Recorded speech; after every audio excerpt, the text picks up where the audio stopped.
Fáilte Harja, Fáilte Rof Gaji, Kalash Faraganacht. Welcome, friends, one and all. It is good to have so many of you here this evening for the annual PJ Corish Lecture Memorial.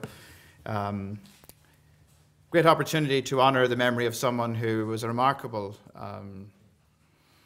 really remarkable figure in this campus across both the university and St. Patrick's College, and who had an extraordinary breadth of vision, great humanity, and a great interest, which happily stayed with him for his long-lived years. Some decades ago, when Paddy was still with us, there was one or two of the initial Pat Corish lectures, and knowing the modesty of the man, he found it very difficult to really be honoured. But I think it is very important that we do have this opportunity to honour him each year and to honour his memory and his contribution to the learning community. I want, in that respect, not to introduce tonight's speaker, because that task will fall to Professor Ryan, but I do want to thank him for his industry and his enthusiasm and energy of everyone in his department, which amounts to one person, which is Professor Ryan. But hey, you know, if you've got a department, why not flaunt it? So, Salvador, well done. You have really, over these last few years, put a lot of effort into making sure that we are given the privilege of listening to exceptional scholars and people of learning, and I do appreciate that. I also want to say a word of thanks to many colleagues who are here from across the campus. Obviously, Ecclesiastical History within the Pontifical University draws a great strength and support from colleagues in the Department of History in Maynooth University, and indeed from our colleagues in Russell Library next door, and a myriad of other connections which are the stuff and fabric of life here. So thank you to those of you who are here and those of you who have, as always, been a support. And indeed, a warm word of welcome to all others who are here this evening out of an interest in tonight's subject matter and tonight's very eminent speaker. It's good to have these opportunities. It's good to have these opportunities to listen to someone of such standing. It's also good to have the opportunity, I think, to make the connections between ourselves as families of scholars and families of those with an interest in this area. So I do hope you will linger afterward to enjoy some hospitality and some conversation. But in the meantime, may I just warmly welcome you again to this evening's proceedings, and invite Professor Ryan to come forward now and introduce our guest speaker, Professor Peter Brown. Thank you.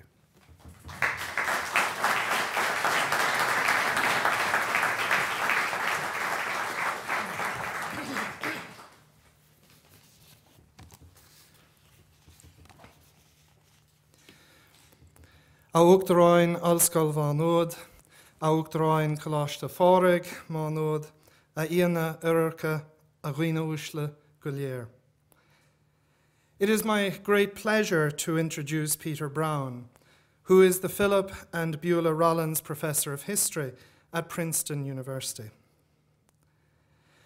Peter is a native of Dublin, but he moved at the age of 13 to England, where he entered Shrewsbury School in Shropshire, with every intention of pursuing the science stream.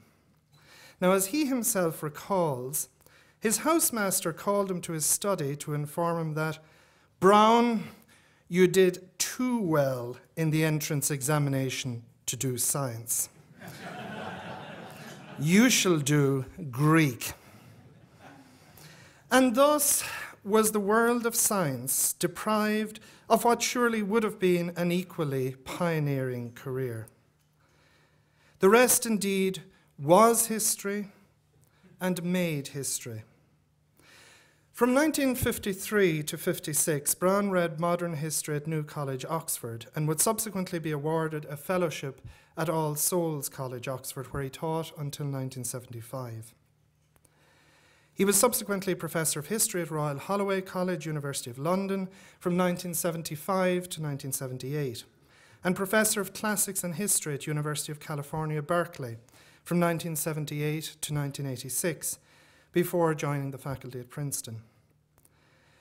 Now, I think you'll all know that it's widely acknowledged that Peter Brown is one of the world's most gifted and respected living historians.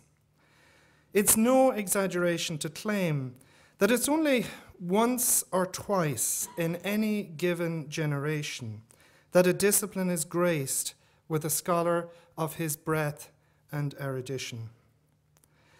But not only that, one of the most striking achievements of Peter Brown is that he has succeeded in utterly transforming our way of looking at a particular period of history. Thus, he is credited with the creation of a whole new area of historical inquiry, that of late antiquity, roughly from 250 to 800 AD, running from the economic and military crises of the Roman Empire in the 3rd century to the rise of the Islamic Caliphate and the Carolingian Empire. Although he will doubtless humbly protest that he was not alone in this, there is little doubt that he is the defining figure in making us take late antiquity seriously as a concept and as a distinctive and decisive epoch of history. A period not of impending darkness, destruction, and decline as the Roman Empire in the West tottered to a halt, but instead of dynamic transformation. In the introductory remarks to his Haskins lecture, A Life of Learning, in 2003, it was said of Peter Brown, he is one of the very few scholars now alive who have in effect invented a field of study. That field, the burgeoning one of late antique studies, has since become an expanding galaxy of scholarship in history, religion, literature, and much more, for which Brown's work provided the initiating Big Bang. Peter Brown has command of at least 15 languages, including Welsh, Old Norse, Syriac, Turkish, Arabic, and Coptic. Although my source for this information is a few months old now, and he may well have picked up a half a dozen more in the interim. His publications over a lengthy career have formed and inspired scholars and discerning readers of good history alike for some 50 years. And certainly, from his landmark biography of Augustine in 1967, which one scholar has described as breaking Augustine out of his theological and hagiographical encrustations, making him live in a newly believable landscape. But there followed a host of other groundbreaking works, among which are The World of Late Antiquity, 1971, The Cult of the Saints, Its Rise and Function in Latin Christianity, 1981, The Body and Society, Men, Women, and Sexual Renunciation in Early Christianity, 1988, Power and Persuasion Towards a Christian Empire, 1992, Authority in the Sacred, 1995, The Rise of Western Christendom, 1996, Poverty and Leadership in the Later Roman Empire, 2002. And of course, his most recent magisterial, Through the Eye of a Needle, Wealth, the Fall of Rome, and the Making of Christianity in the West, 2012. And this comes in, that is his latest work, comes in at just shy of 800 pages, and has already won the Jacques Balzone Prize in Cultural History from the American Philosophical Society and the Philip Schaff Prize from the American Society of Church History. It also secured the R.R. Hawkins Award at the American Publishing Industry's Annual Prose Awards. These are only the latest in a host of awards which Peter Brown has won over the years, not least, at last count, some 20 honorary degrees from institutions in 8 countries over 3 continents. One of those prizes was the Balzone Prize for those who have made outstanding achievements in the fields of the humanities, natural sciences, and culture. Indeed, Peter Brown was the first Irish recipient of this prize in 2011, joining a host of luminaries such as Emmanuel Levinas, Paul Ricoeur, Eric Hobsbawm, and Richard Southern. Son Ryan Diagachta Kalash de Forig Maynooth, Farum Fearfáilte Rótsa a Feather Anocht. Is more an honor going, Veheláher Ócáid Specialta Marsha. Agus Hamid ag Súil Gomór, le the Leach de Chlustáil, is the Vor Lamb of Lasha.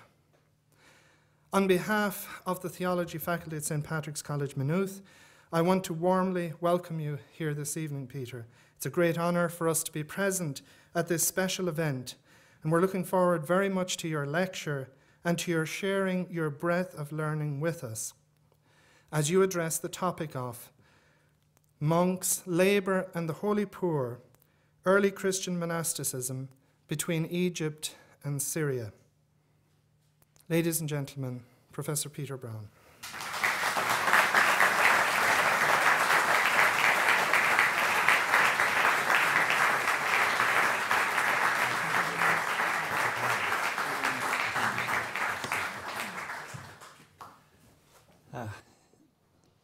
Reverend President Salvador, I can't tell you how happy I am to find myself here, to find myself among friends in my own country, which grows richer and deeper every time I return.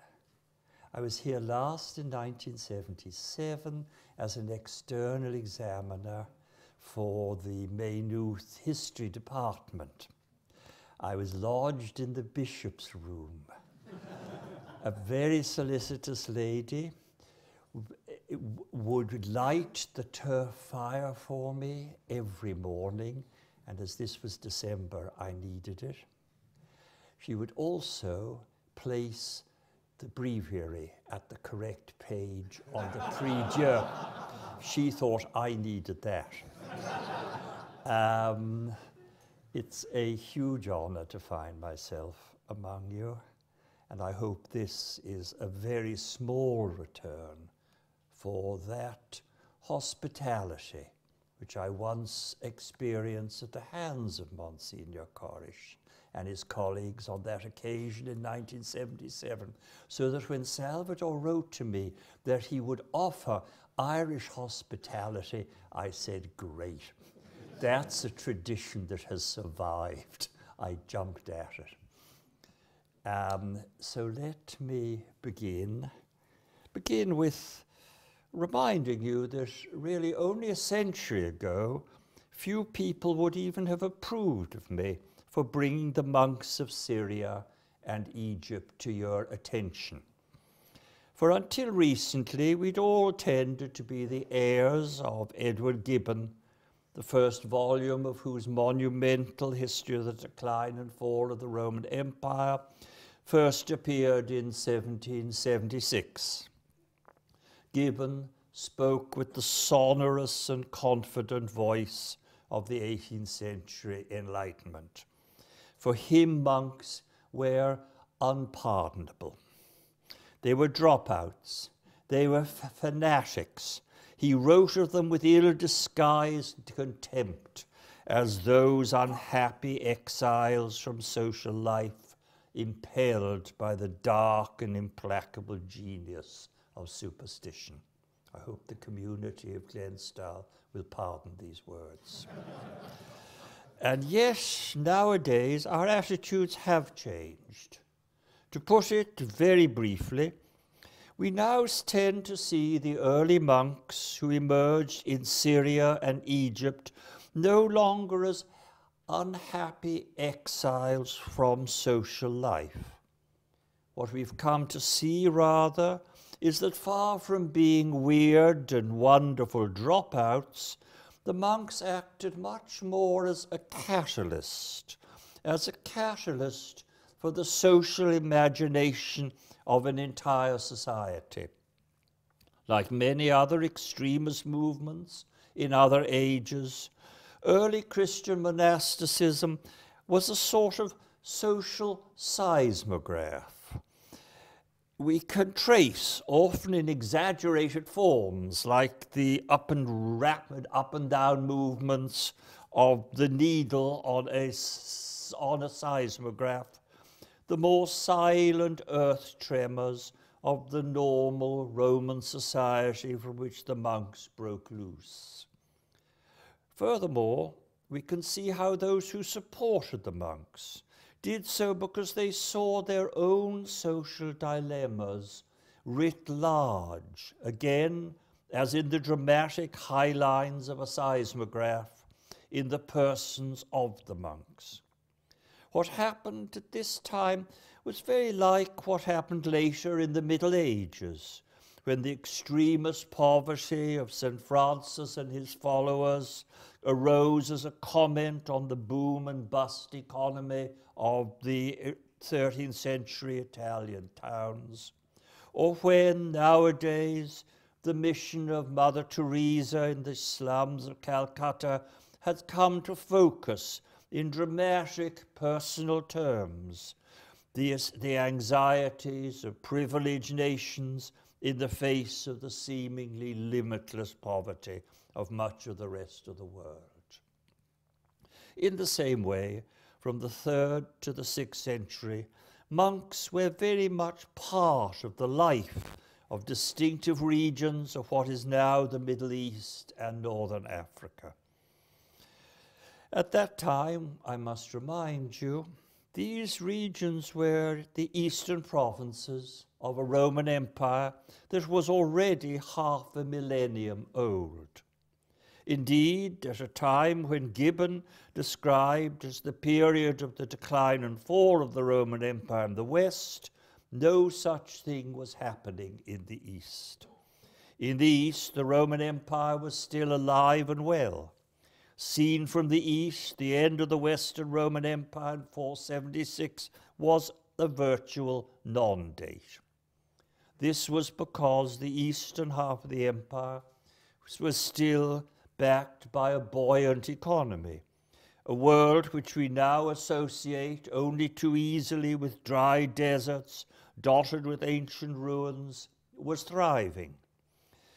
It was the westernmost economic hub of a world system which reached across Eurasia along the Silk Route to the great cities of Western China, and which reached down through Egypt and East Africa into the Indian Ocean.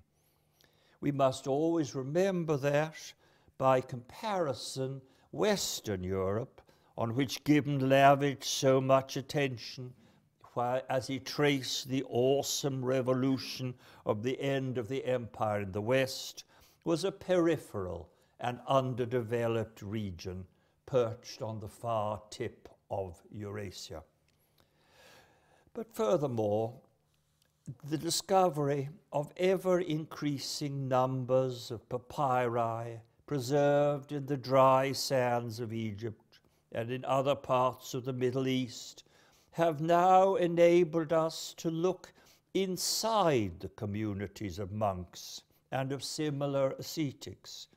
We can follow their daily life in a manner which Edward Gibbon, perched among his books in London and in Lausanne, could never have done, even had he wished to do so. Now, because of all this, we can enter into the minds of the monks on issues that were crucial for the nature of the society around them. And this is what I want to talk about this evening. I want to talk about a muffled debate on wealth, on work, and on the care of the poor, which echoed throughout the monastic communities of the Mediterranean and the Middle East, from Mesopotamia, modern Iraq, to the east, to the southern Italy in the west. Now, let me tell you first why I've been led to this theme. In the past decade, I've worked on the issues of wealth and the care of the poor in the Christian churches of late antiquity. But I found myself asking who actually were the poor. And I realized, increasingly to my surprise, that in the Eastern Christian world of the later 3rd and 4th centuries, there was as yet no simple answer to that question. My surprise deserves to be stressed. We now tend to take for granted that the principal duty of good Christians in the disposal of their wealth has always been to show mercy to the poor, the actual, real poor. We assume that this view already went without saying among the majority of Christians in around 300 AD. It was from this definition of the poor that the charitable ventures associated with later Christianity drew their strength. Yet, around the year 300, there were many Christian regions and many forms of Christianity where a different attitude was equally prominent. Many thought that Christians should give mainly, if not exclusively, to the holy poor, to the poor among the saints, to use the phrase of St. Paul in his letter to the Romans, Romans 15:26, when describing his collection for the poor saints of the community at Jerusalem. Yet these holy poor were thought to give the ethereal benefits of spiritual blessing, advice and prayer in return for being entirely supported by the earthly offering of daily sustenance, as if they were mere beggars, indeed as if they were the only beggars who really counted. Now, in the late 3rd and early 4th centuries, this division of opinion was particularly acute throughout a distinctive geographical area, or rather 2 areas. Hence the latter part of my title, Between Egypt and Syria. Now, in order to understand why this was so, we have to place our conventional image of the rise of Christianity against a wider geographical background than we are accustomed to do. We tend to think of Christianity as belonging largely to the Greco-Roman world and eventually to Europe. But this is to ignore the success of Christianity in regions far to the east of Europe. These regions formed an extensive third world of Christianity. Its dominant landscapes, its dominant languages were not Latin and Greek, but Coptic, the ancient language of the pharaohs of Egypt in its modern form, and Syriac, the last and eventually the most widespread and successful form of the Aramaic dialect which Jesus of Nazareth had spoken. In this period, particularly, Syriac developed into a Christian language of unusual expressive power. And it was both a language of religion and a language of commerce. As a result, by the year 600 AD, Syriac speakers were dotted across all of Asia, from Antioch and Syria, across Iran and Central Asia, to the Chinese western capital at Xi'an. It is to this great third world that we must now turn. Its central axis was defined by the sweep of what we call the Fertile Crescent. The Fertile Crescent joined Mesopotamia to the Mediterranean in a great northern arch, which stretched through what are now such unhappy regions, from southern Iraq to Antioch, and then southward as far as the valley of the Nile. As far as Christian monasticism was concerned, the fertile crescent and the valley of the Nile, and not the Roman territories of Greece and Europe, were where the real action was. I will be dealing with three main groups of monks and missionaries who moved up and down the Fertile Crescent at this time.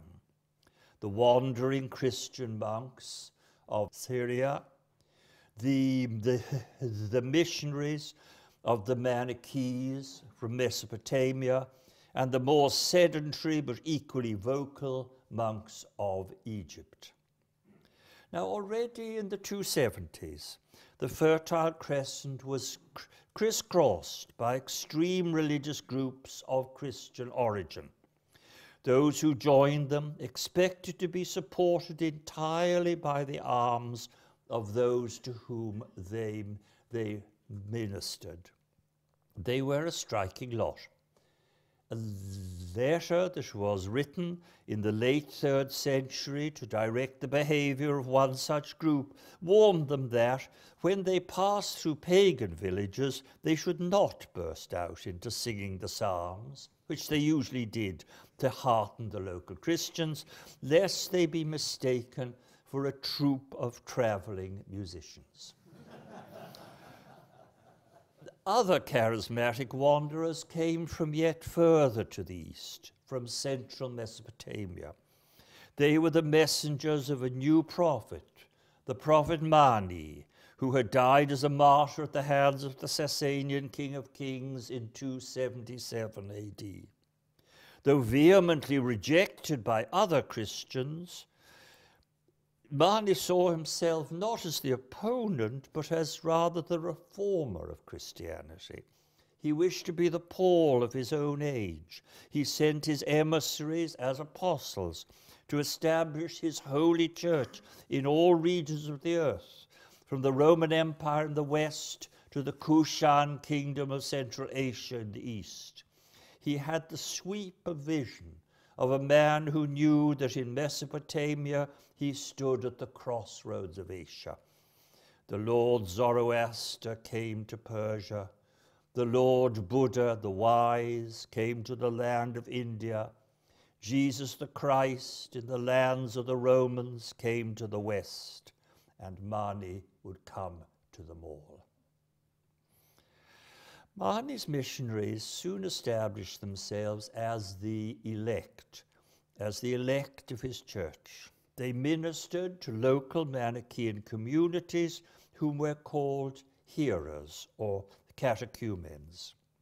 When they arrived in Syria and Egypt in around 300, the Manichaean elect seemed much less foreign to local Christians than we might think, for they had modeled their behavior on exactly the same pattern of extreme poverty combined with ceaseless movement, which the radical Christians of Syria and Mani's own in Mani's own time had come to see as the distinctive mark of all true disciples of Jesus.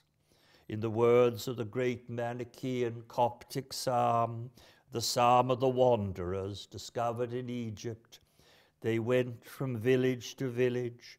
They went into the roads hungry, with no bread in their hands. They walked in the heat, thirsting. They took no water to drink.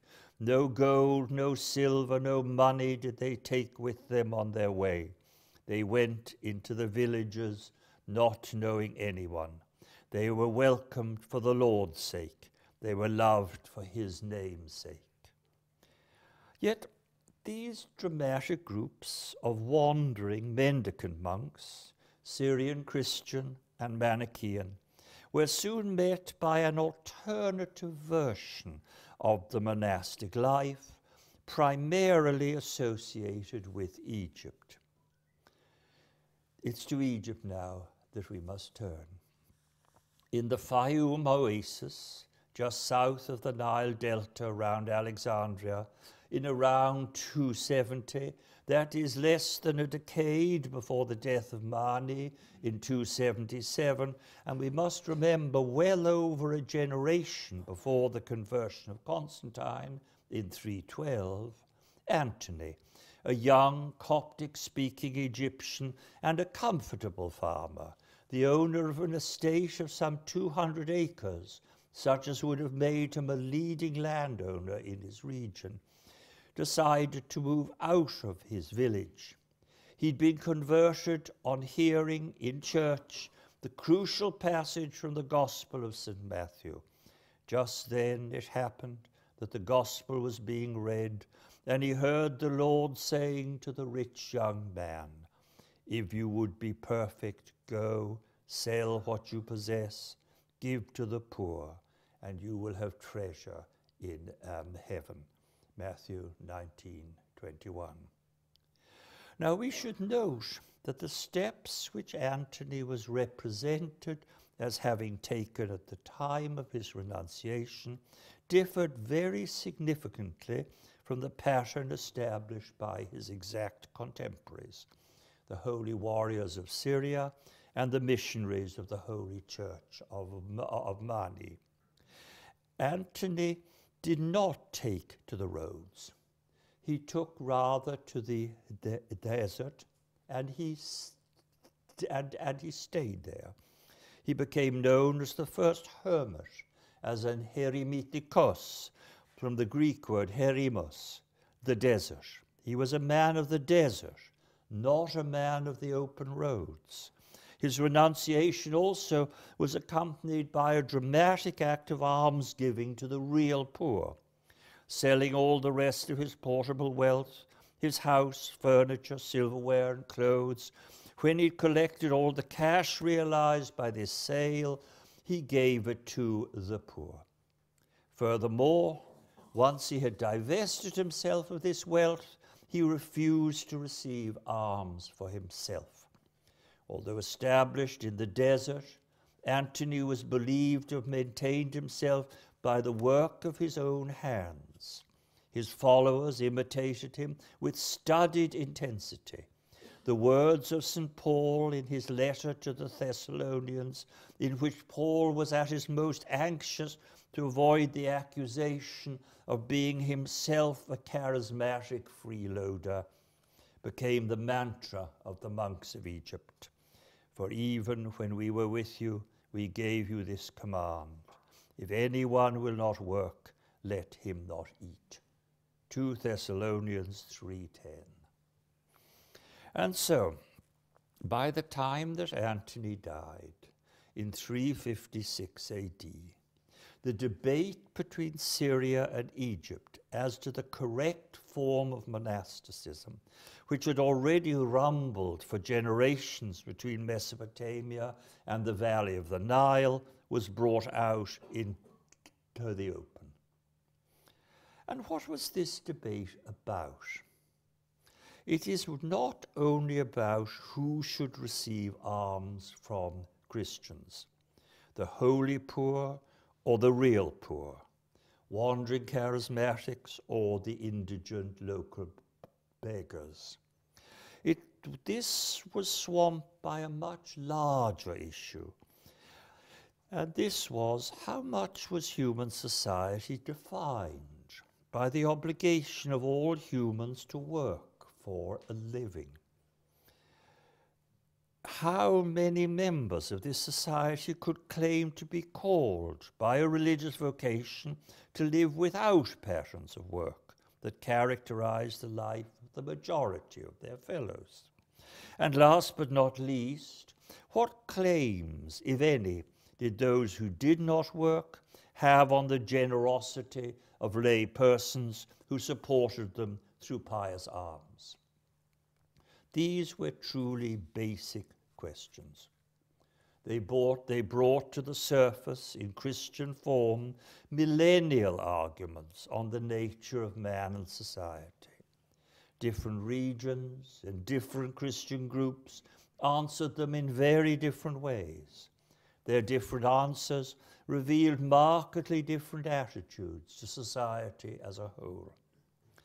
It is in the light of their differing attitudes to the meaning of work that I'd like to interpret the various ascetic currents that flowed so vigorously between Mesopotamia, Syria, and Egypt in this period. Let us take the Manor Keys first. And with the Manor Keys, we begin with a stunning recent discovery. A little over a decade ago, a house was excavated in what had been known in ancient times as the village of Kelis, in the Dakhla oasis of the western desert of Egypt. In it was found a complete cache of Manichaean works, including a set of personal letters from members of the Manichaean elect to their hearers, their disciples. Now, Kelis lay over 600 miles to the south of the Fayum. We forget what a long place Egypt is. 600 miles to the south. But we know that in around 340, in exactly the same years as Antony was reaching the zenith of his fame in northern Egypt, the Lady Irene, a catechumen, a hearer, that is, a lay disciple of the Manichaean elect, was being praised by the local elect for putting her treasure in heaven, in the manner distinctive to her sect. She was praised by the local elect for offering them material support, and in so doing she was following the command of Christ in the Gospels. But lay up for yourselves treasures in heaven, where no moth or rust destroys, where thieves do not dig in and steal. Matthew 6, 19, 20. And then it adds an explanation. Which treasures in heaven are the sun and the moon? That is, it was only this last telltale reference to the sun and the moon as active agents in a cosmic drama of salvation, which identified the writer of the letter as a Manichae rather than as an ordinary Christian. Now, this newly discovered exchange of Manichaean letters shows with the crispness of an X-ray photograph one path by which, in circles adjacent to mainline Christianity, treasure on earth might be thought to flow directly upwards to become treasure in heaven. The elect needed Irene and her fellow catechumens, you being for us helpers and worthy patrons, firm, unbending pillars of the church, while we ourselves rely on you. I was very grateful to you 10 million times, whether we are far or are near. Indeed, we have found remembrance among you. Now, therefore, may it stay with you, this knowledge and this faith which you have known and believed in. Therefore, I pray you, my blessed daughter, that you will send me 2 large jars of oil. For you know yourselves that we are in need here, since we are deeply afflicted. It is a very oily letter.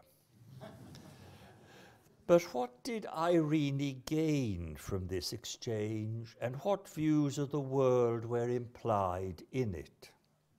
Now, among the Manichaeans, it was the nature of the material world as a whole in itself which was at stake. It was their view of the material world as a whole which gave a sharp flavor to their notion of almsgiving to the elect as members of the holy poor. For Manichaeans, the material universe was hopelessly corrupt. Matter was evil. The best that could be said of it was that it could be used, in the words of a later Chinese catechism of the Manichaean faith, as an immense distillation plant. It was like one of the magical laboratories in which alchemists had sought through a prolonged process of refinement, to wrench from base matter in minute ethereal fragments the unalloyed essence of gold and of similar time-defying substances. A sort of 100% proof spiritual pochine. Irene's gifts to the elect were therefore seen as a last thin vestige of matter, painstakingly prized loose from an inherently evil world, and sent on its way in the form of a solemn gift of food to the elect towards some final transmutation in the treasuries in the heights. Such wealth, offered in this way, somehow carried with it the very souls of its donors. These were the alms which Manor Key lay persons gave to the elect, and to the elect only. For these were thought of as saving alms. They were offered to persons whose entire life had come to a stop. The elect were sealed on their mouths, sealed on their hands, sealed on their genitals. They were sealed off from process. They did not join themselves to fully living matter through unregulated eating. They did not contribute to the headlong pullulation of human flesh through intercourse and the begetting of children. Above all, they did not lend their hands to manual labor in the fields. With pale faces and soft white hands, the elect, men and women alike, for in this they were indistinguishable, they had left the world. They already lived on the threshold of the mighty cessation, which would eventually fall upon the cosmos as a whole. They were what their lay supporters might yet become. Now, such a view had palpable social implications. To cease to work was somehow, for a Manichaean elect, to bring to a halt the demonic whir associated with the world of matter. This was how Mani himself was represented as a young man. He had annoyed his fellow villagers by refusing to feed himself through tilling the ground and through plucking vegetables from the lush gardens that surrounded their settlement in southern Mesopotamia. Instead, he would stand outside the gardens and ask to receive his food as an act of almsgiving, as though he were a mere beggar. For the only relation to the world which a chosen soul such as his own was capable of was one of being as totally outside its sinister processes as a beggar was outside the normal processes of the agrarian economy. Now, the Manichaeans were not alone in confronting the issue of the relation between work, food, and the human condition. Deep thought on the drudgery of labor, on the ponos of work, to use the highly charged Greek term, the Syriac amla, the drudgery of work, was central to the radical tradition which also became so prominent in Syrian Christian circles in the 4th, 5th, and 6th centuries. And this is perhaps not altogether surprising. As we saw, we are not dealing with a bankrupt region. The exact opposite. We're dealing with a thriving agrarian landscape. Syria was a zone of intense agrarian settlement. The same surge of population which, in the 4th and 5th centuries, had covered the highlands of Syria with villages of unparalleled density, also cast loose upon the roads an impressive number of charismatic wanderers who begged in villages which could well afford to support them. Furthermore, we must always remember that this world had roots which reached deep into the past. the zones associated with Syria and Mesopotamia, had produced the great Atrahasis myth in ancient Sumer of the 2nd millennium BC. They had produced the opening chapters of the book of Genesis, where Adam was condemned by God to labor in the sweat of his brow. These great myths of the curse of labor in turn had spread across Western Asia Minor to influence the works and days of the Greek poet Hesiod.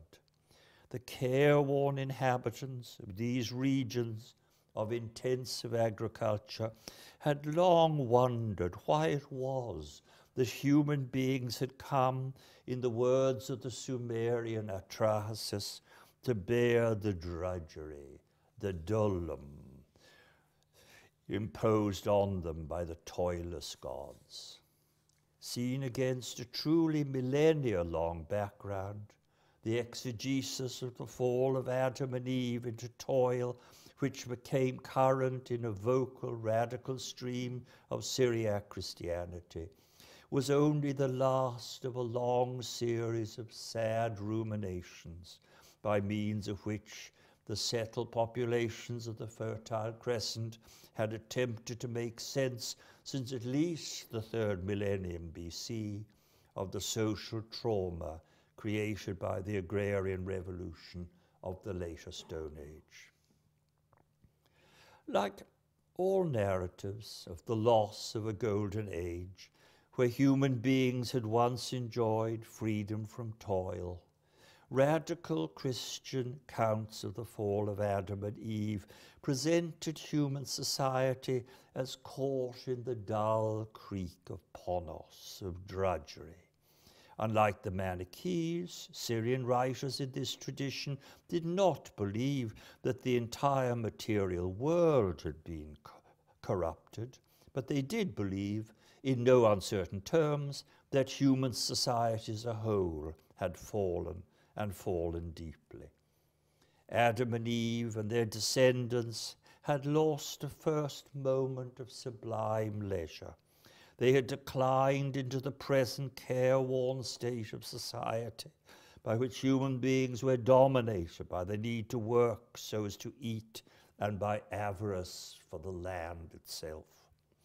Unlike the Augustinian tradition, with which we are better acquainted in the Latin West, the fall of Adam and Eve in this tradition had not brought about some profound inner weakening of the will, which was shown in its most subtle and enduring form in unregulated sexual desire. Rather, the true fall, the fall which blotted out all others in the imagination of many Syrians, had been a fall from the work-free abundance of Eden into the present world of toil. Work, dull work, and nothing as interesting as sex, was the true curse of a fallen humanity. Syrians Christians, therefore, looked back poignantly to the days of Adam and Eve before the fall. This was the world they had lost. The Syriac author of the Liber Graduum, the Kitaba de Mascata, the Book of Degrees, explained in the early 5th century that before their fall, Adam and Eve had not known drudgery in Eden. Wrapped in contemplation, their labor had consisted only in the labor of the angels, the Pulchana de Malache. They had been workers, felachin, all right, but they had been workers of the Spirit. Their backs had not been broken. Their hands had not been hardened by earthly toil.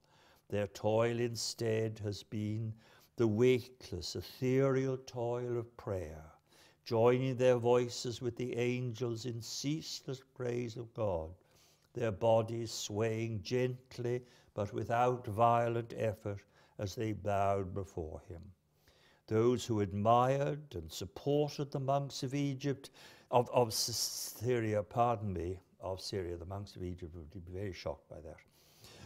The monks of Syria did so because they saw in them a touch of the long-lost angelic leisure of Adam come back again to their own times. Thus, throughout Syria and other eastern provinces, the spread of Manichaeism coincided with a wave of wandering, begging monks who considered that they were fully entitled to the support of the faithful because, being freed from the shame of physical labor, they were engaged in the weightless labor of prayer on behalf of all persons. They lived in a symbiotic relationship with lay disciples in whose economic activity they shared in no way, but on whose generosity they depended entirely. Now, it's against the background of these presuppositions that we should place the answer offered by the monks of Egypt to the Christian piety which had prevailed in Syria and Mesopotamia, and which threatened to make its way up the valley of the Nile.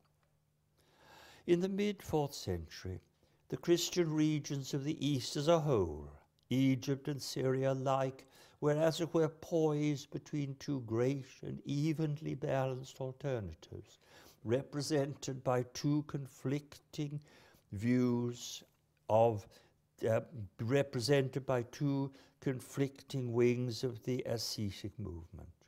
One wing, as we have seen, claimed to have risen above labor, to be entitled to support through the arms of the laity.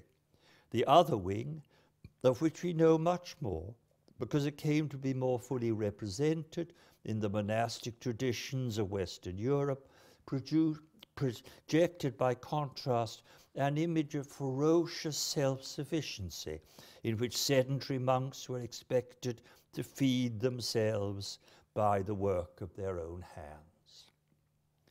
It was because of this wider debate, I think, that manual work came to enjoy pride of place in Egyptian monastic folklore, precisely because it formed part of a counter-image to Syrian practice.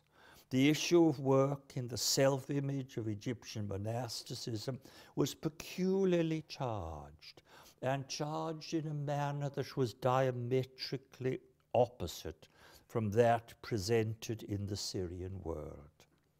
In the words of a Coptic translation of what may have been the original draft of Palladius's famous Lausiac history, along with the conquest of the desert, the Pihobnejij, the work of the hands, was the glory of the monks of Egypt.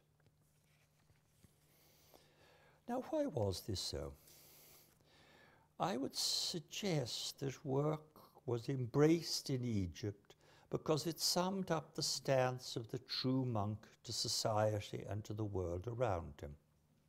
For work was treated as a denotator of the monk's abiding humanity. Unlike the ethereal Manichaean elect, and unlike the angelic holy men of Syria, who seemed to float above the human condition, because linked to society only by the thin thread of alms offered by the pious, the Egyptian monk put himself forward as a normal human being, and this was plain for all to see in the most blunt manner possible. The monk was still linked to his fellows by the crude fact of work, by the need to sell the products of the labor of his hands, and even on occasion of the labor of his own body as a seasonal harvester in the field of local landowners in order to survive. As a result, aspirations of work-free angels in the Syrian tradition were the stuff of humor in the hermitages of Egypt. There was to be no room in Egypt for angelic wannabes. It was said of John the dwarf that one day he said to his elder brother, "I would like to be free of all care, like the angels who do not work, but ceaselessly offer worship to God." So he took off his cloak, went away into the desert. After a week he came back to his brother. When he knocked on the door, he heard his brother say, "Who are you?" He said, "I am John, your brother." But he replied, "But John has become an angel. Henceforth he's no longer among men." His brother did not let him in, but left him there in distress until morning. Then opening the door, he said to him, "You are a human being. You must work again in order to eat." Then John made a prostration before him and said, "Forgive me," and went back to his basket work. Thus, by around the year 400 AD, half a century after the death of Antony of Egypt, a battle in the social imagination had been fought and won in one crucial region of the Christian world, in Egypt. It was a battle about work, which involved the manner in which Christian monasticism would fit into society. But to conclude, we should not overlook the wider implications of this battle. If we do, I think it's because we tend to take the victory associated with the monks of Egypt very much for granted. We have become too used to the Egyptian model of the industrious monk, permanently settled in his monastery as a sort of holy kibbutznik.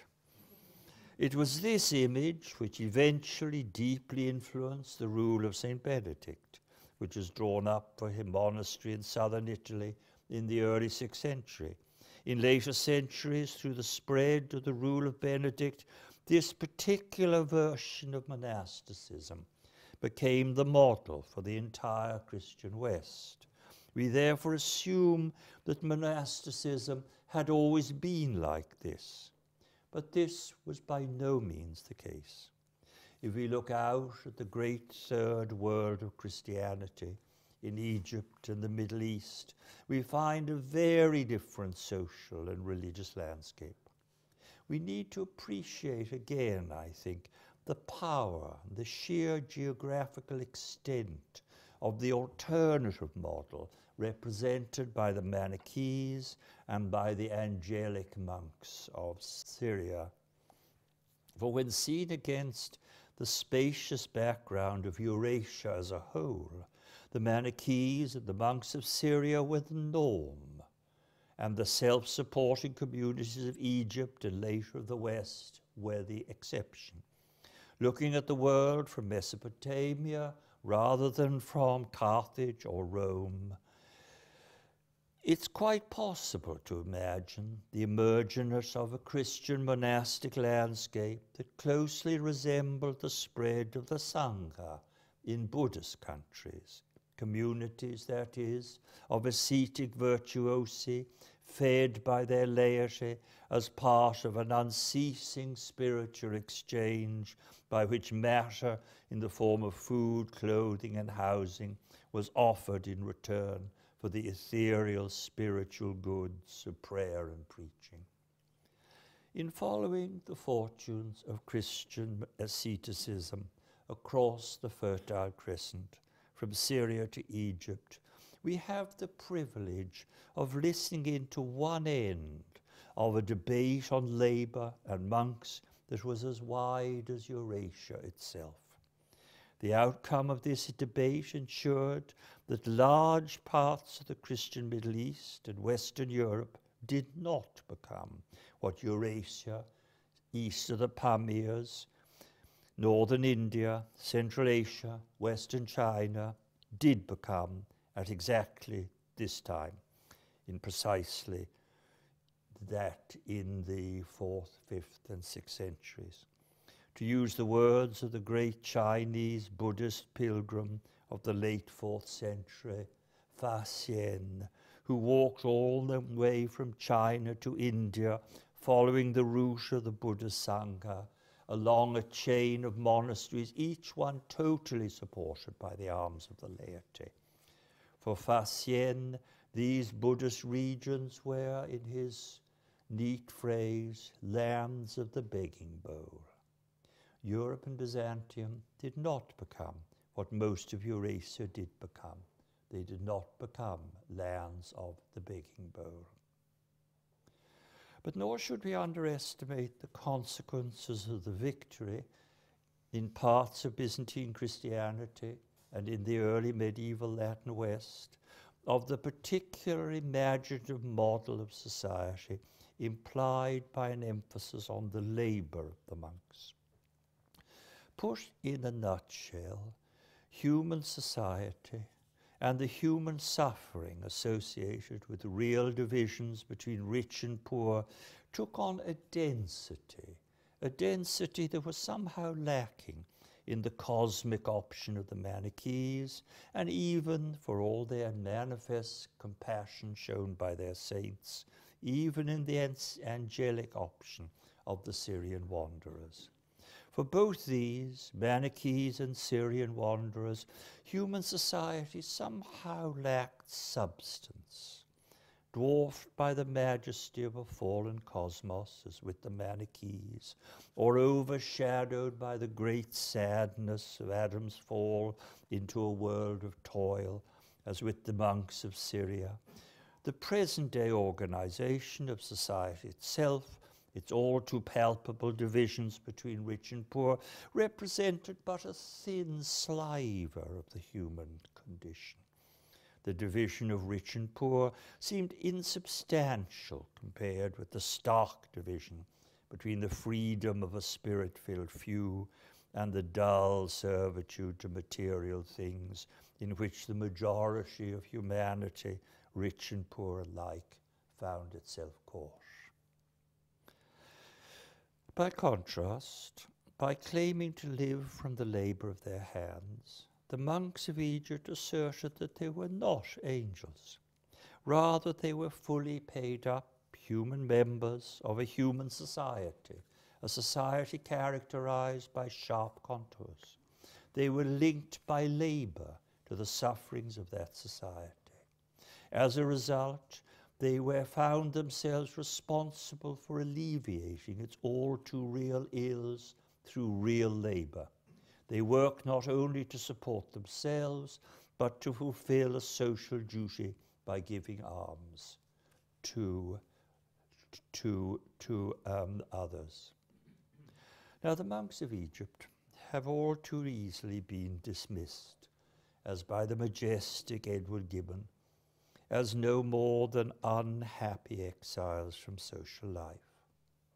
But as we've seen, it's often those outside society who think most clearly about its ills and who bring its tensions most vividly to the surface in dramatic and arresting forms. This was what happened between Syria and Egypt in the 3rd, 4th, and 5th centuries. Through their insistence on the necessity of manual labor and on the duty of the monk not to be supported as members of the holy poor, but rather to work so as to support the real poor, the monks of Egypt did indeed bring a quite distinctive flavor to the social imagination of their age. They contributed in their own way to an imaginative victory which ever since that time has placed at the very heart of our modern conscience a model of society divided between rich and poor, in which the rich have a religious and moral duty to support the poor.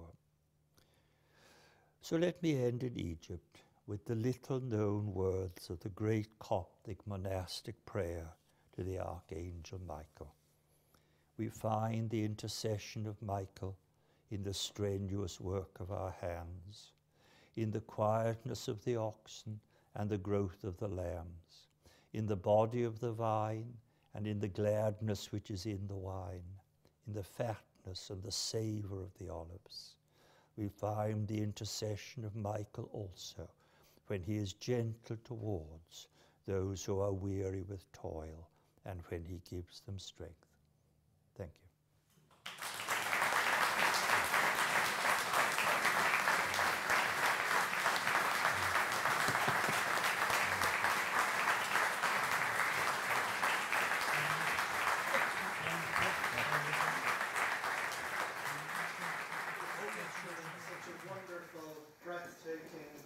Wide-ranging, mind-opening, wonderful presentation.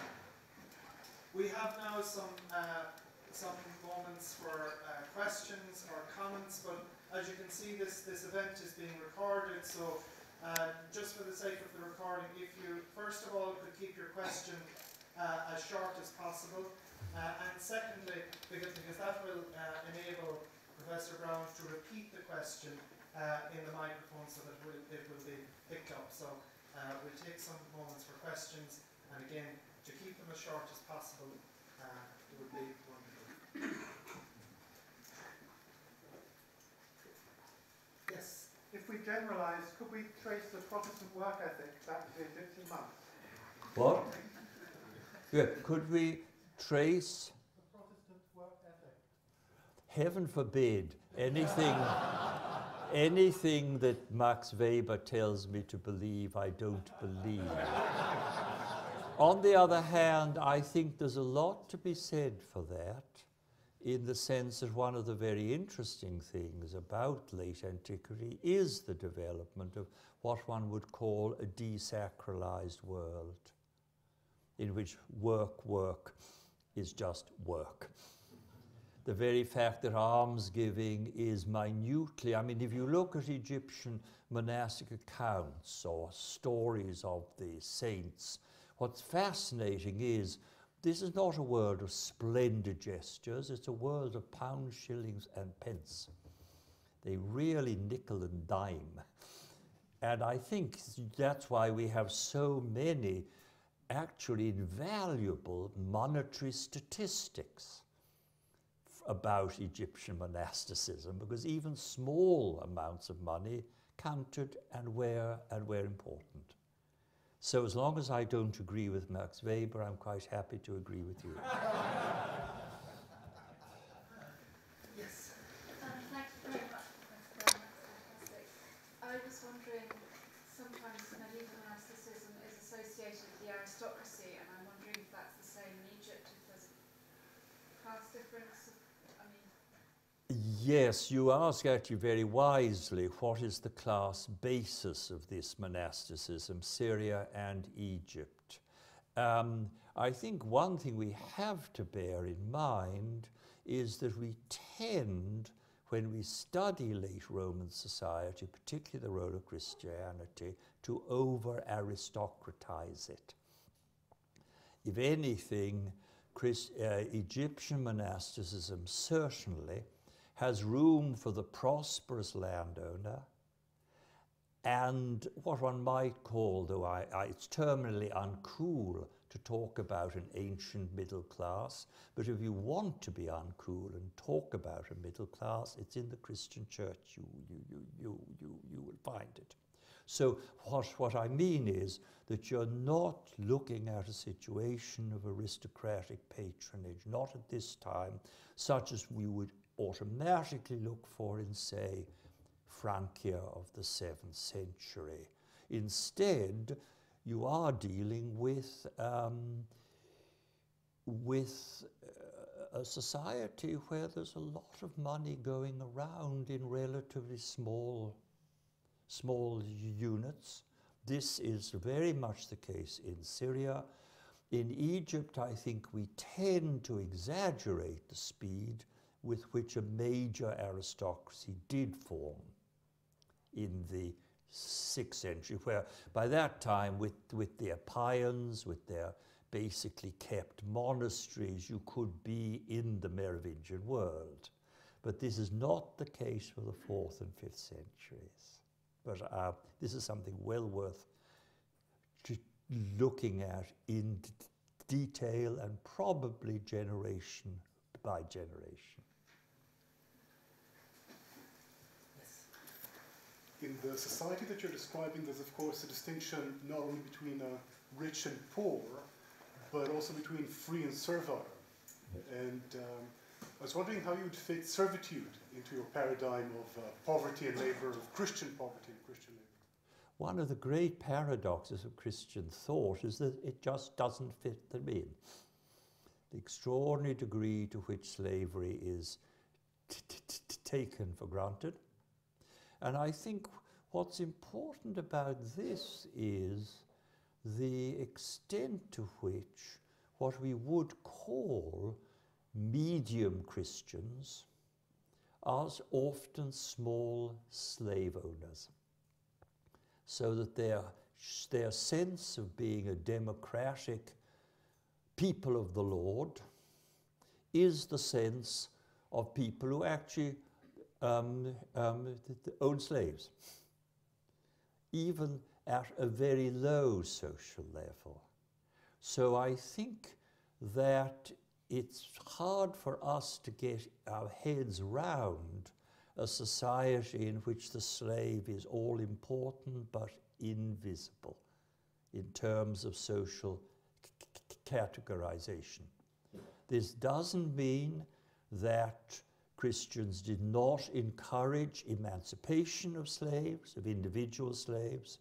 There's a Kellis papyrus in which of about 340, which is actually valuable because that's fairly early, about 3 value, in which a landowner does free his slaves, and he talks of it as the supreme essence of my Christian devotion. So certainly emancipation is treated as a pious act. If you look at the sermons of John Chrysostom, you get constant rebuke of slave owners for maltreatment of slaves. But a general questioning of slavery, quite frankly, I think we've got to sort of grasp that nettle and say, in that area, no. On the other hand, in areas such of sexuality, as Kyle Harper has shown in a very brilliant new book, From Shame to Sin, there was a very strong prohibition of sexual abuse of slaves, which of course made life very difficult for the average male Christian who was used to living on a double standard. So you're dealing with an institution which is grasping with something that's almost too large. Professor Braun, how would you situate St. Basil of Caesarea in some regard as the father of Eastern monasticism against the background that you presented? I would say that he claimed to get it from Egypt. I don't think he did. But it's already testimony to the prestige of the Egyptian model. But what one must remember, that Basil is a Stoic philosopher, and that his actual attitudes to work in the monastery is much closer to that of Musonius Rufus than to that which we see in the Egyptian apothegmata. Basil is a giant. Like most giants, he stood very much alone. I'm just wondering, Pope Benedict spoke Jesus of Nazareth. He said that John the Baptist may have been part of a desert community and Christ was very much in amongst the people. I'm just wondering, would the Maccabees have followed more the John the Baptist model in their monasticism? Well, they'd have been greatly flattered if you had told them so. You know, the whole mystique leisure of the monastic schema, of the monastic robe, which is quite frankly the equivalent of sort of blue jeans. But it takes on the mystique because it is the garment of John the Baptist, to such an extent that St. Martin of Tours and his aristocratic colleagues in the monastery at Maynooth virtually must have destroyed the local textile industry by wearing only imported camel skins.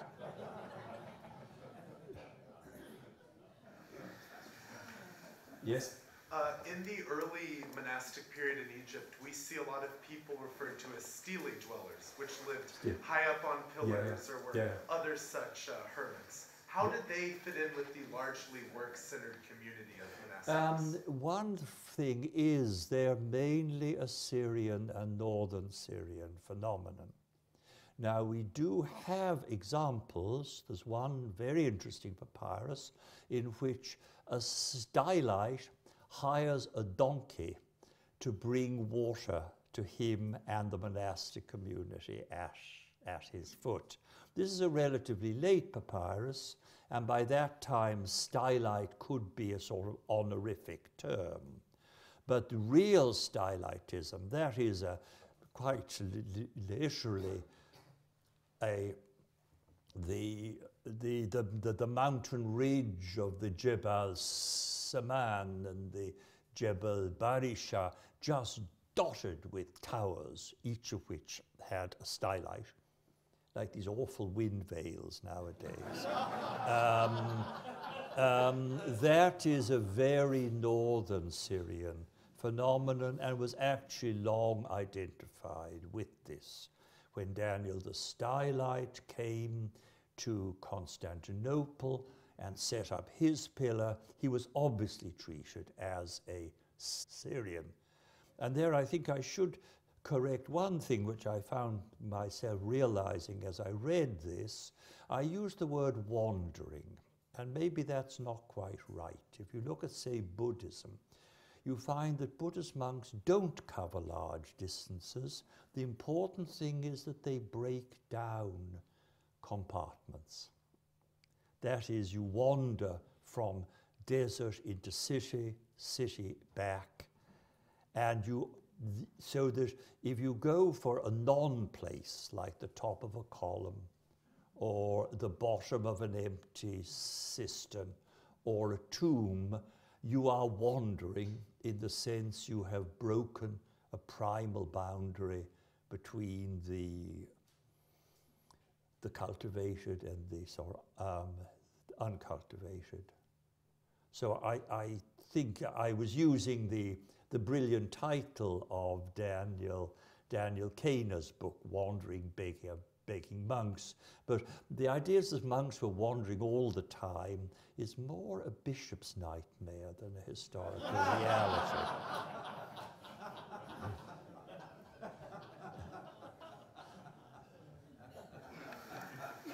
I'm aware of the danger of compromise in the mendicant tradition because of dependence on patrons.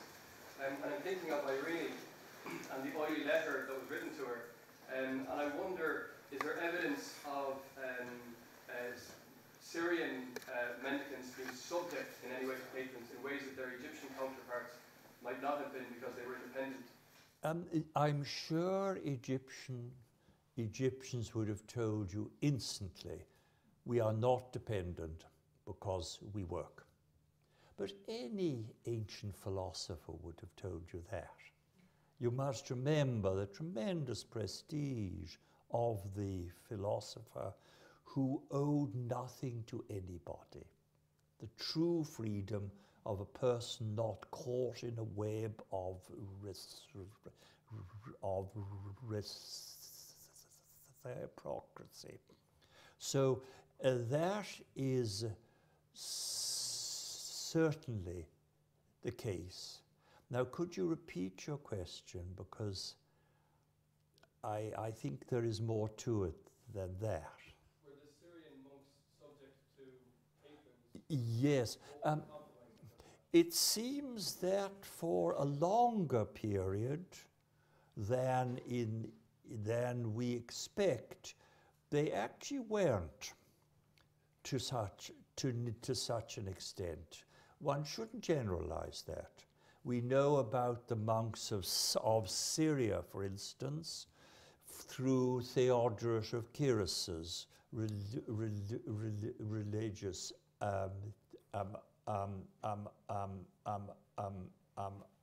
history. Now, we know about the great monk Macedonius, who was known as the barley eater. He ate porridge, which is near to eating crude food as you could. Ancient people thought about porridge as Dr. Johnson did. Then you suddenly learn in a half sentence that actually his porridge was produced by the mother of Theodorus. And then you get a little story, and then you realize that he's got 50 monks also eating porridge, and they come from Theodorus' mother, and he has blessed Theodorus' mother. He has given Theodorus and his mother his own the belt of his schema, which he cuts in two and gives part.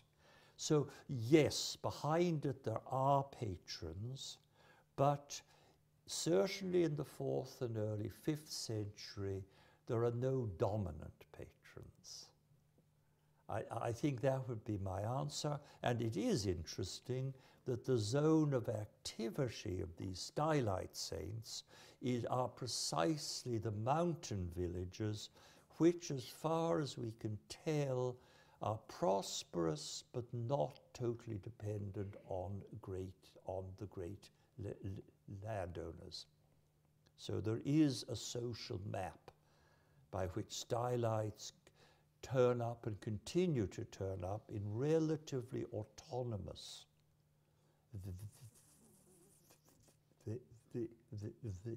villages. But the nearer you get to a big city like Antioch, the more they are likely to be tied to patrons. The great thing about an angelic holy man is they are basically very cheap. They really are notably cheaper. Land, the administration of land, the monasticism, and only eventually, even in Egypt, takes on land. The Egyptian church is remarkably landless. They prefer to keep it on a cash flow basis. And I think the monks do too, because if you look at some of the Buddhist texts, at the Vinaya literature, you get a feeling that monks have to account for every bathroom towel that is given to them by their patrons. So patronage can weigh in on you if you're totally dependent. It's complicated, sorry. I take 2 more questions before we move on to another stage, if there are any more questions. Yes, Peter. I believe you may have referred to it, but can you expand on, is there a difference in the almsgiving?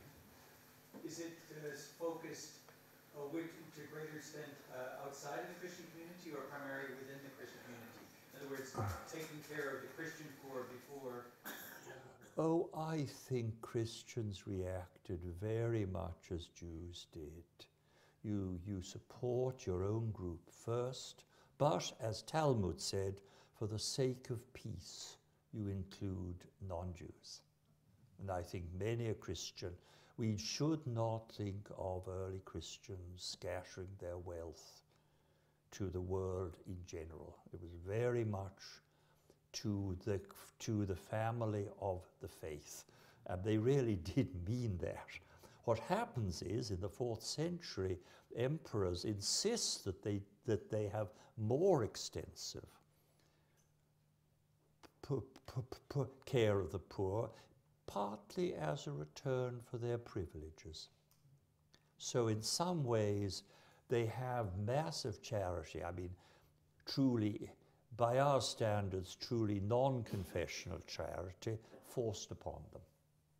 By and large, the default position is very much the same as in the Talmud, in the Peah tractate, look after the Jews of the city first, and then for the sake of peace, be prepared to include pagans, which means to say that although the Emperor Julian made a great deal of Christian almsgiving as causing conversion to Christianity, apart from Julian, there's not as much evidence of that as we might think. Wonderful. Thank you. Thank you. Thanks for your questions.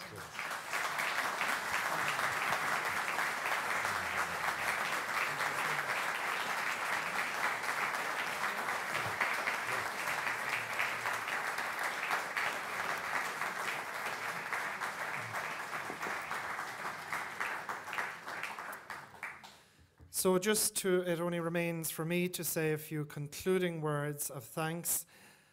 First of all, I would like to thank our host tonight, St. Patrick's College, Maynooth, all the people who have been involved in the catering for our event here tonight and the reception that we're going to enjoy in Pugin Hall. I'd like to thank all my colleagues who were involved in any way in helping me and facilitating me as I tried to organize this event over the last few months. Anyone who is involved in any way in giving me support. And lastly, I think it is testament, Peter, to the esteem in which you are held, not only by people in this college or in this campus, but because this audience here ranges far beyond this campus. In fact, there are representatives from colleges right around the country to hear you here tonight. And I know also that people have travelled from the UK to be here tonight to hear you. And it's just a small testament, I think, of what you have given to us over a lifetime of scholarship, of erudition, and you have done it, I suppose, so lightly. You wear your scholarship and your learning so lightly. You communicate it in such a gracious manner, and you have really enriched each one of us, I think, tonight by sharing that very, very deep scholarship with us, and we are enormously and forever will be grateful for that experience tonight. So once again, thank you so much for what you have given to us tonight, Professor Peter Brown.